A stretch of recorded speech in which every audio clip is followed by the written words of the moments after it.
حسن بھائی، آپ کا میں پروگرام دیکھ رہا تھا، اس میں آپ نے مرتد کی سزا کے حوالے سے آپ نے گفتگو کی تھی. میں وہاں تک تو آپ سے ایگری کرتا ہوں، لیکن میرے ذہن میں ایک سوال ہے کہ سورہ ال عمران میں نا آیت نمبر 72 کے اندر اللہ تعالیٰ نے یہودیوں کی ایک سازش بتائی ہے کہ وہ کہتے تھے صبح اس نبی پہ ایمان لے آؤ اور پھر اس کو چھوڑ دینا.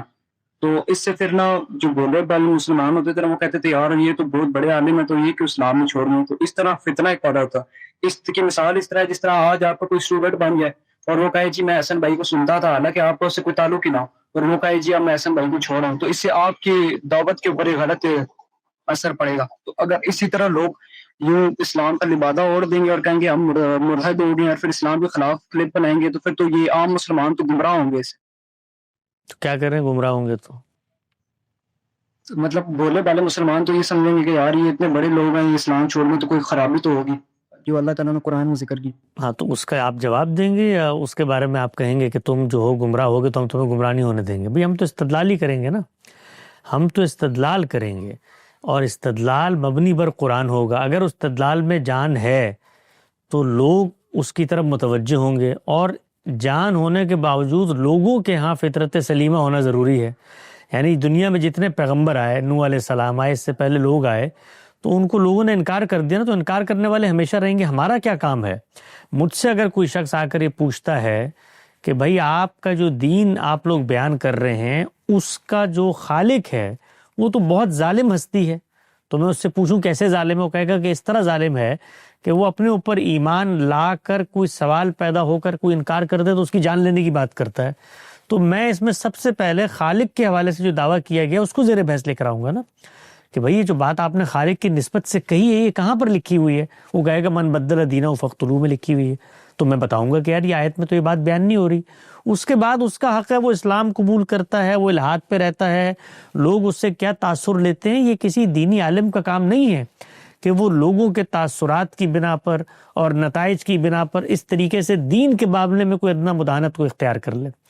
مجھ سے اگر آپ نے آ کر دین کی کوئی بات پوچھی ہے تو آپ کے خیال میں مجھے اس وقت کیا جواب دینا چاہیے؟ اگر میرے نزدیک مرتد کی سزا موت نہیں، مجھے کیا کہنا چاہیے؟ میں آپ سے جو سوال پوچھا آپ اس کا جواب دینا چاہیے نا. تو اب میں جواب دوں گا تو جواب کے نتیجے میں جو کچھ ہوتا ہے وہ بندے کا اختیار ہے. وہ اسلام کی طرف آتا ہے، اس پورا آتا ہے، آدھا آتا ہے، کیا کرتا ہے، یہ میرا دائرہ نہیں ہے نا. میں دنیا میں لوگوں کے لیے داروغہ بنا کر نہیں بھیجا گیا. لوگ کیا تاثر لیں گے، الحاد پہ جائیں گے، اشراق پہ جائیں گے، اس کا مجھ سے کوئی تعلق نہیں ہے. میرا ذمہ صرف اتنا ہے کہ مجھ سے جو بات پوچھی گئی ہے میں اس کا جواب دے دوں. اس سے آگے آپ بتائیے میری کیا ذمہ داری؟ نہیں، میرا آپ سمجھے نہیں ہے شاید. پھر جس طرح عام مسلمان جو ہے اللہ تعالیٰ نے جس طرح قرآن کہا وہ شک میں ڈالیں گے، تو اس طرح پھر ہر بندہ آ کے کہے گا جی میں پہلے مسلمان تھا، میں ایتھیسٹ ہو گیا تو یہ ہو گیا. تو اس طرح تو پھر عام مسلمان جو ہے، عام مسلمان کو اگر کوئی چیز شک میں ڈالے گی تو آپ کے خیال میں وہ شک میں ڈالنے سے پہلے اس کے پاس علم نہیں تھا تبھی شک میں گیا ہے نا. علم نہیں تھا تو اگر بغیر علم کے کوئی شخص بیٹھا ہوا ہے اور اس کو کوئی شک نہیں ہے تو اس علم کا اللہ تعالیٰ کو کیا فائدہ؟ یعنی میں بغیر علم کے اللہ کو مانتا ہوں، تو بغیر علم کے جب میں اللہ کو مانتا ہوں تو میرا انتساب ہو گیا نا مسلمانوں کی طرف. میں مسلمانوں کے اسلام سے یا مسلمانوں کے مذہب سے تھا. اللہ کہتے ہیں قیامت کے دن میں تو اس کی بنیاد پہ فیصلہ نہیں کروں گا، بھائی میں تو معیارات کی بنیاد پہ فیصلہ کروں گا. تو اس پہ تو خدا کا شکر ادا کرنا چاہیے. اگر کسی کے دل میں شک پیدا ہو گیا ہے تو اب وہ شعور کے رستے پر آ گیا ہے. تو آپ کو کہنا یہ چاہیے کہ آپ کی اس طرح کی گفتگو کے نتیجے میں اگر عام مسلمان کے دل میں بھی الحاد کے بارے میں کوئی میلان پیدا ہوتا ہے، یہ اچھی بات ہے. اچھی بات اس لیے ہے کہ جب وہ میلان پیدا ہوگا تو اس کے بعد وہ شعوری طور پر ان سوالات کا سامنا کرے گا نا. اس کے بعد جب اس کو جواب ملے گا تو وہ بندہ مومن بنے گا. دنیا کی کوئی طاقت اس کو نہیں ہلا سکتی، کوئی استدلال، کوئی مناظرہ، کوئی مکالمہ اس کے ایمان کو آگے پیچھے نہیں کر سکتا. وہ وجودی حقائق پہ کھڑا ہوگا. وہ کہے گا بھئی میں مخلوق ہوں، مجھے کسی نے بنایا ہے. تم کہتے ہو کائنات نے بنایا ہے، میں کہتا ہوں حیو قیوم ہستی نے بنایا. یہ میرے خدا کی کتاب ہے، اس کتاب کو کوئی انسان لکھ نہیں سکتا. انسان اس طرح بات ہی نہیں کرتا.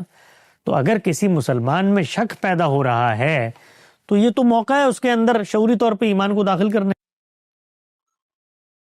ٹھیک ہے حسن بھائی. اب یہاں سے ایک بات میری سن لیں کہ اگر ایک بندہ مرتد ہو کے اسلام کے خلاف مطلب غلیظ بات کرے یا اللہ اور اس کے رسول کی گستاخیاں کرے تو پھر اس کو قتل کرنا جائز ہے عدالت کے تھرو، گورنمنٹ کے تھرو؟ کتاب بھی جائز ہے؟ جی لکھا ہوا ہے ہم نے. اگر آپ سوسائٹی کے اندر فساد پیدا کرتے ہیں تو فساد فی الارض کی مسلمانوں کے معاشرے میں قرآن نے ایک سزا مقرر کر دی. اس میں سب سے پہلے آپ کو یہ دیکھنا پڑے گا کہ فساد کرنے والا کون ہے, فساد کی نوعیت کیا ہے. پھر اس سزا میں خود قرآن مجید نے ایک تدریج بتا دی ہے کہ اگر وہ سرنڈر کرتا ہے تو یہ صورتحال ہوگی. تو یہ غامدی صاحب نے لکھا ہوا ہے جو گستاخ رسالت کی سزا کے تحت ان کا مضمون ہے, اس کے اندر انہوں نے لکھا ہوا ہے کہ اس کا تعلق کوئی ارتداد کی سزا سے نہیں ہے, اس کا تعلق کسی گستاخ رسول کی سزا سے نہیں ہے, فساد فی الارض کی سزا سے. فساد فی الارض تو کوئی مولوی صاحب پیدا کریں ان کے ساتھ بھی یہ معاملہ ہونا چاہیے جو کسی مرتد کے ساتھ ہونا چاہیے, ملحد کے ساتھ ہونا چاہیے.